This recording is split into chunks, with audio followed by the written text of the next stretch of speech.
Tapi yang menarik, wahtisaban, dengan dia yang kedua berusaha berburu pahala sebanyak-banyaknya, tapi dengan cara ini dia, mengevaluasi dirinya, bermuhasabah.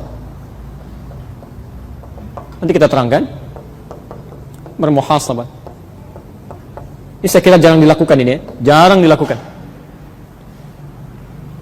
Baik, saya lambatkan sedikit, kita lihat bagaimana caranya.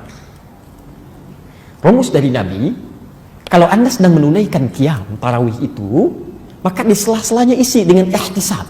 Ihtisab, ya, mencari pahala dengan cara mengurangi dosa, bermuhasabah, evaluasi diri kita. Kira-kira sampai sholat itu, ya, berapa banyak dosa pernah kita kerjakan sampai kita rukuk dan sujud itu. Ya. Caranya, misal saat Anda rukuk, apalagi sujud, ya, Anda kan bisa memilih di antara doa sujud itu. Misal ada subhanakallahumma wa bihamdika Allahumma ighfirli. Maha suci Engkau ya Allah, hamba memujimu, ampuni hamba ya Allah, ampuni hamba dalam sujud ya, ampuni hamba ya Allahumma ighfirli. Tapi maaf, bukan cuma di lisan. Kalau di lisan nanti hambar cara Anda sholat. Begitu Anda mengucapkan Allahumma ighfirli, seketika coba diingat-ingat, hadirkan suasananya. Sebetulnya Anda pernah berbuat dosa apa dari balik sampai Anda sujud itu, sampai Anda meminta kepada Allah untuk diampuni. Coba ingat-ingat, ya, hadirkan suasana itu. Misal, maaf, dosa sebagai pribadi dulu, dari ujung kepala sampai ujung kaki. Begitu Anda mengucapkan Allahumma ighfirli, coba ingat dosa mata ini, dosa mata. Ya. Jangan dari balik lah, dari tadi bangun saja sampai dengan sekarang. Berapa mata pernah melakukan kesalahan? Salah lihat di TV kan, yang nggak boleh dilihat, dilihat. Di jalan kesini pun kadang-kadang masih salah lihat. Di handphone keliru lihat. Ya. Belum telinganya, belum lisan salah bicara, belum kaki salah melangkah. Maka bagaimana dari balik sampai dengan Anda hidup saat itu? Kemudian maaf, status di rumah tangga. Misal Anda sebagai anak, berapa kali pernah menyakiti orang tua? Ibu pernah menangis, ayah pernah kecewa. Barangkali ada sementara orang tua yang hatinya memang masih sakit, tapi terpaksa senyum. Ya, itu dibuka tuh di akhirat nanti itu. Ya, faman ya'mal mithqala dzarratin khairan yarah wa man ya'mal mithqala dzarratin syarran yarah. Ya. Coba ingat-ingat, ya. Ada dosa sebagai suami, sebagai seorang istri sebaliknya. Berapa kali pernah saling mengecewakan, saling mengkhianati tanpa pernah disampaikan. Dosa sebagai orang tua pada anaknya. Dosa sebagai tetangga, Anda berapa kali membicarakan tetangga saat malam-malam diskusi dengan pasangan hidup pada hal yang tidak menyenangkannya. Dosa sebagai pegawai, coba ingat, ya, itu akan dihisab. Nah, kalau Anda betul-betul mengatakannya dan melakukan itu dengan benar, Allahumma ighfirli, Anda coba ingat itu. Bahkan setiap Anda salam, Assalamualaikum, Assalamualaikum, Anda tenang, Anda ucapkan Allahumma innaka afuwwun tuhibbul afwa fa'fu anni. Ya Allah, Engkau yang maha pemaaf, maha pengampun dosa. Engkau mencintai orang-orang yang minta maaf ya Allah, memohon ampunan kepadamu. Ya Allah, ampuni hamba ya Allah, ampuni ya Allah. Jangan diwafatkan dalam keadaan masih ada dosa yang dibawa. Tadi saya sebutkan Imam At-Tirmidzi. Itu Imam At-Tirmidzi, nama aslinya Muhammad. Tinggal dari Tirmidzi, disebut At-Tirmidzi, lahir 209 Hijrah. Ini ulama besar, Pak, Ibu, ulama besar, hafal Quran, hafal hadis, banyak menulis kitab hadis, amalan luar biasa, tahajud tiap malam, puasa Masya Allah banyak ditunaikan. Tapi di akhir hidupnya itu masih sempat menangis sampai buta matanya. Tidak banyak orang tahu, itu buta matanya karena menangis. Ketika ditanya, ya Syekh Liba, kenapa? Kata Imam At-Tirmidzi, saya takut ketika diwafatkan oleh Allah belum cukup bekal saya untuk pulang. Anda bisa nggak bayangkan, ada imam besar, hafal Quran, tahu banyak hadis, menulis kitab, banyak amalnya, masih sempat menangis di ujung hidupnya karena takut ketika meninggal dunia bakalnya kurang.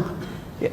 Ada orang bukan imam besar, jadi makmum saja jarang, tidak tahajud tiap malam, belum hafal Quran, belum tahu hadis, merasa aman dengan hidupnya. Masih di ujung hidupnya masih karaokean juga, mau sampai kapan itu? Coba lihat kembali kepada Allah, coba lihat ukuran amalan kita. Ya. Ada seorang syekh, ini kisah nyata, ulama besar, jalan dengan muridnya. Nanti di amalan siang saya ingin terangkan ini, tapi khawatir waktunya tidak masuk. Ya. Begitu jalan di siang-siang, tiba-tiba melewati satu tempat, syekh ini tiba-tiba menangis dan pingsan seketika. Pingsan. Orang penasaran, ketika bangun, dibangunkan oleh muridnya, ditanya, Syekh ma'asabah, apa yang menimpa Anda? Perhatikan jawaban syekh ini. Wallahi demi Allah, katanya, ketika saya menginjak tempat ini, saya teringat dulu saya pernah maksiat di tempat ini. Pernah salah saya. Saya takut dibangkitkan oleh Allah di akhirat. Nanti belum saya istighfari di tempat ini dan menjadi saksi bahwa saya pernah bermaksiat di sini. Anda bisa bayangkan. Ya. Seorang ulama lewat satu tempat merasa pernah punya salah, langsung beristighfar di situ. Ya. Dia istighfar sampai pingsan. Ya. Mungkin maksiat ulama barangkali dalam tanda petik ya, lupa beristighfar, lupa bacakan ayat ya, atau lupa zikir, itu dianggap maksiat dan bisa jatuh menangis tersungkur. Ya. Hasan Al-Basri itu dalam setiap tausiahnya, mau'izahnya itu 10 menit sekali bisa pingsan. Ya, saking pekanya perasaannya.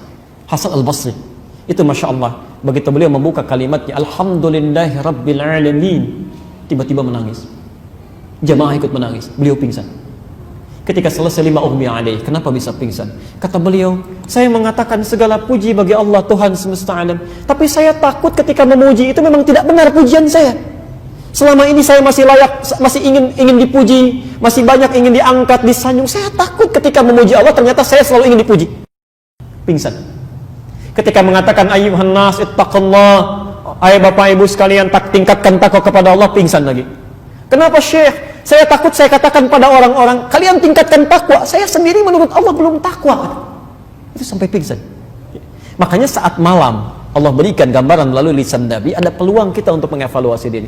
Bahkan siang ini ya, di antara amalan siang itu kan redaksinya sama, cuma berubah katanya. Kalau malam man qama, kalau siang man sama. Man sama. Al-Bukhari nomor hadis 38-nya, di nomor hadis 1904 dan 1905. Man shama Ramadhana imanan wa ihtisaban. Siapa yang menunaikan puasa Ramadannya diisi dengan iman karena Allah dan dia berburu pahala dengan mengevaluasi dosanya. Ya.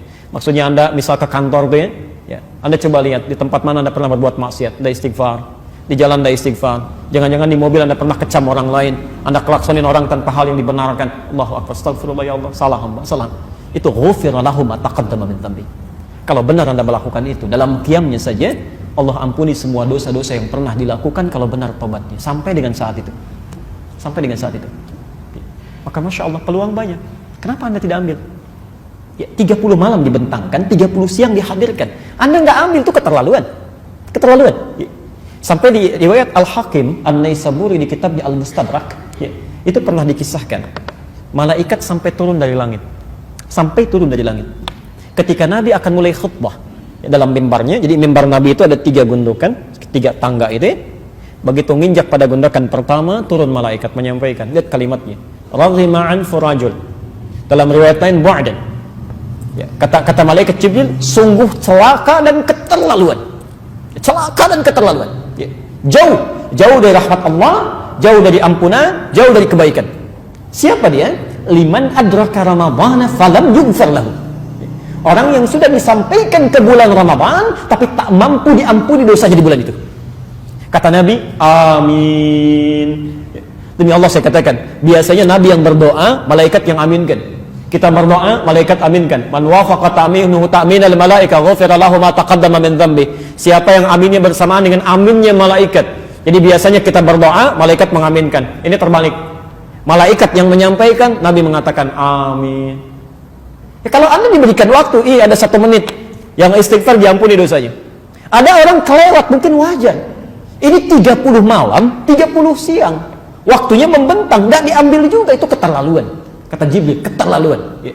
Dan barangkali mohon maaf ya, coba Anda cek lagi, ya kenapa diberi kesempatan siang ini atau malam nanti. Barangkali salah satunya ada sekian dari dosa kita yang belum kita istighfar. Ya. Ada orang-orang baik yang bahkan tidak mendapati Ramadan. Ya, Syekh Ali Mustafa Ya'qub, Profesor Tuti Alawi, ada sahabat-sahabat yang lain, ada imam besar Masjid An-Nabawi beberapa saat sebelum Ramadan. Allah panggil pulang. Itu kami begitu datang ke Madinah, sudah ramai, ternyata hari Sabtu itu ya ada salah satu imam besar yang diantarkan sampai ke Baqi, kita sholatkan sama-sama. Itu Masya Allah, yang nyolatkan banyak, karyanya banyak, hasilnya banyak, jariahnya luar biasa. Allahu Akbar, sesuai dengan ajalnya ya pulang. Kamu nggak dapat Ramadan, sudah bekalnya sudah cukup, dosa sudah berkurang, istighfar banyak dilakukan, sudah pulang aja. Ya ayat Tuhan nafsul mutmainnah, dapatkan kenikmatan alam kubur di Ali Imran 169 itu sampai 171. Kamu hamba-hamba yang masih hidup nih, saya berikan kesempatan. Allahu Akbar, ayo cepat istighfari, dapatkan kebaikan. Ya. Jadi kalau Nabi sudah sampaikan keterangannya, ya ayo coba kita maksimalkan. Dan itu bagian yang pertama.